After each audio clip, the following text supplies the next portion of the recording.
enemy inside of your brain that is preventing you from thriving, and I'm going to tell you what it is.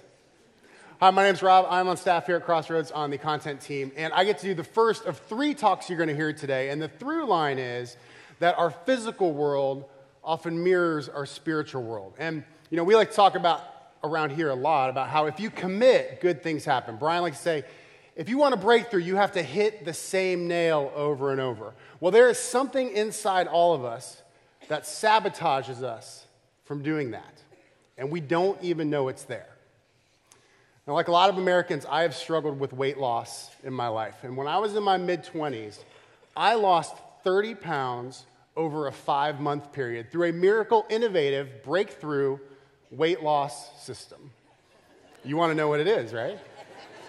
I started working out regularly, and I ate nothing but pepperoni pizza lean pockets for every meal. Serious. I worked at a place where they were free. I did. People were amazed. They'd come up to me, dude, what is your secret? And then I would tell them about the Hot Pockets, and they'd be a little dispirited when they heard that. Now, unfortunately, my miracle weight loss did not last. The weight did come back because not even a 25-year-old guy can stomach pepperoni pizza lean pockets for that long a period of time. So my diet eventually changed, and the weight came back. And I am still awaiting the cancer that I probably gave myself during that period of my life. But you know what? When the weight came back, it was embarrassing. It was hard. So because of that, I have tried every secret miracle weight loss system out there you can think of. I have a list here. I'm going to read it to you. Atkins, South Beach, Paleo, Slow Carb, No Carb, Whole30, Intermittent Fasting, Slim Fast, Juice Cleanse, pills and supplements.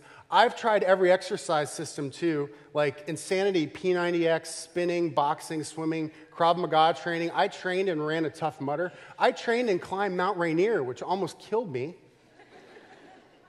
I even bought an app that makes it sound like zombies are chasing you when you run. I did. I really did. And if you slow down, they catch you, and you hear them eating your brains through your earbuds. It didn't work. Can you believe that? It didn't work. You know, it's true. The weight would always come back, and eventually I had to realize what every person trying to lose weight has to realize, which is there is no secret other than a complete lifestyle change around eating and exercise. Now, I think I've cracked the exercise thing. My wife and I joined a gym that we just love called Real Human Performance in Madisonville. We go 2 to 3 times a week for the last couple of years, and I have honestly never felt stronger, at least since high school. This is a picture of me pulling a sled with my wife on it. That is about 500 pounds. Not my wife. Not my wife. She wants me to point that out, but I feel great. I really do. I feel great. But I haven't cracked the weight loss thing yet because the eating side of the equation is really difficult, right? And when you work out that hard, you get really hungry. And you justify eating a plate of nachos at 10 p.m. because you worked out so hard that day. So I haven't totally figured that out yet, but I do feel better. It is a work in progress, but it is progress because of my work and my commitment, and it feels good. You know, we all have this craving to find the secret, don't we? And it's not just in weight loss. It's why lotteries work. How many people in here, lifetime, are net negative in your lottery spending, meaning more money has gone out than has come in? I'll admit it. It's why Ponzi schemes work. It's why people can take advantage of other people. It's why the self-help industry is worth billions of dollars. Right? You remember the best-selling book called The Secret like a decade ago? It has like 3 sequels and a movie now. It is not a secret if it takes that much material to explain what it is. But it works because we all want the secret. And that is the thing inside of us that is preventing us from thriving. And it's not just a modern thing. Jesus was surrounded by people who were looking for the secret. There's one story in the book of Mark called The Story of the Rich Young Ruler. And it's about this guy who has a lot of money who comes up to Jesus. And let me just read it to you. This is from Mark chapter 10, starting verse 17. It says this. And as he, Jesus, was setting out on his journey, a man ran up and knelt before him and asked him, "Good teacher, what must I do to inherit eternal life?" See, this guy's smart. He's buttering Jesus up with the good teacher comment. And then he says, "What's the secret?" And Jesus said to him, "Why do you call me good?" Jesus sees right through this guy's BS. "No one is good except God alone. You know the commandments. Do not murder. Do not commit adultery. Do not steal. Do not bear false witness. Do not defraud. Honor your father and mother." So Jesus goes on, and he gives the guy basically the 10 Commandments, right? The core of Jewish law. This is the way the Israelites would have known is the right way to live for thousands of years at this point. And this guy would have known these things. So the guy says, and he said to him, "Teacher, all these I have kept from my youth." He says, "Yeah, I know. I do them. What is the secret?" And Jesus, looking at him, loved him and said to him, "You lack one thing. Go, sell all that you have and give to the poor, and you will have treasure in heaven. And come, follow me." Disheartened by the saying, he went away sorrowful, for he had great possessions. So Jesus drops the bomb on this guy, right? He says, "There's no secret. Just follow me." And the guy doesn't like it because he has a lot of money. So he walks away. But don't get hung up on the money thing. That's not what I'm talking about. Look at what Jesus is doing here. It says he loved him. Jesus wants really good things for this guy. And he sees there are things in this life that are causing him to go away from Jesus. All he has to do is commit. And that's what Jesus tells him to do. But the guy can't do it. So he walks away.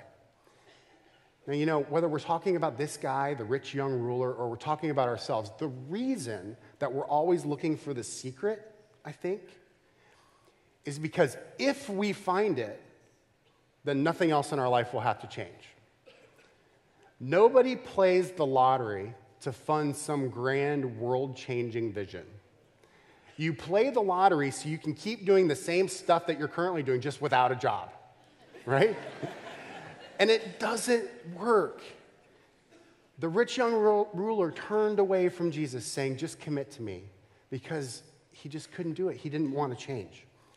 Unfortunately, when we start to follow Jesus, even though good things start to happen in our life, this desire for the secret doesn't always go away. Jesus is standing in front of us saying, "Just commit to me."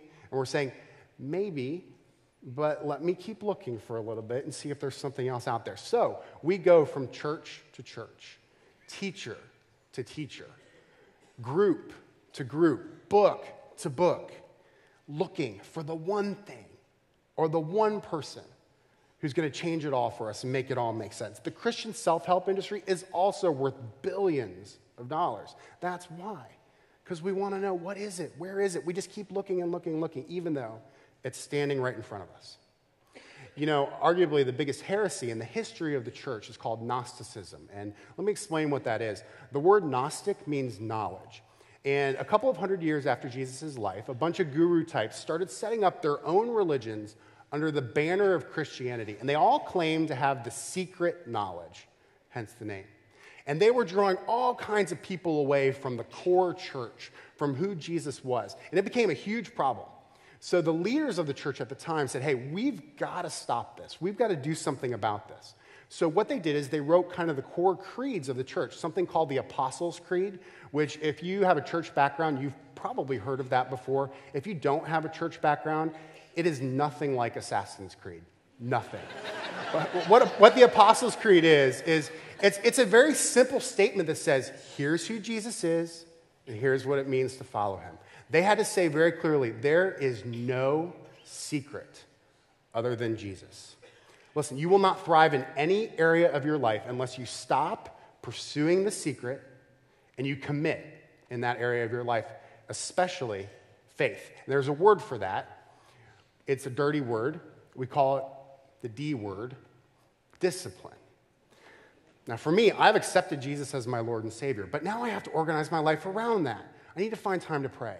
I need to find time to read the Bible. I need to be in a structured group setting where people are building into me and encouraging me and challenging me. I need to have conversations with my wife about what is God saying to us and how are we going to react to that. I need to celebrate more. And the best part about it all, oftentimes, I need to do nothing other than just be with Jesus.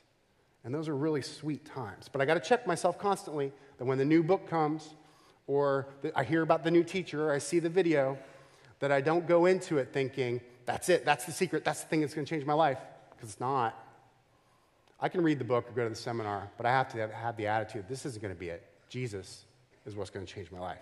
So if you want to thrive, ask yourself this question. Where in my life right now am I in constant pursuit of the secret? Because I'm convinced that is preventing you from digging in there where you can really see change. A couple of years ago, my wife and I, we needed breakthroughs in some areas of our life, and we knew we had to do it through prayer. So what we did is we drew 4 circles on a piece of paper, and we wrote our prayer requests in those circles. So it was money, friends, a baby, and family mission. We had our daughters color them in. Our daughters were really young at the time. We prayed about those every single day as a family for well over a year.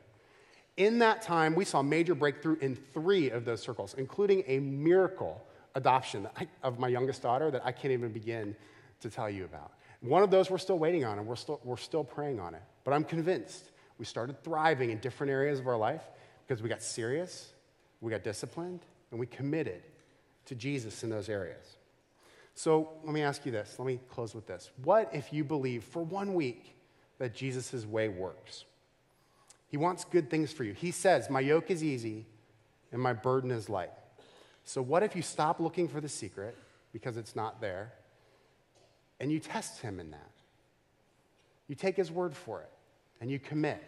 So what if sometime in the next 2 days you find time to pray? You find time to read the Bible. You join a group for the first time ever. Maybe you just spend some time in silence, just being with Jesus. Maybe you order Hot Pockets. I don't know. All I know is if you commit, then you will thrive. Thank you.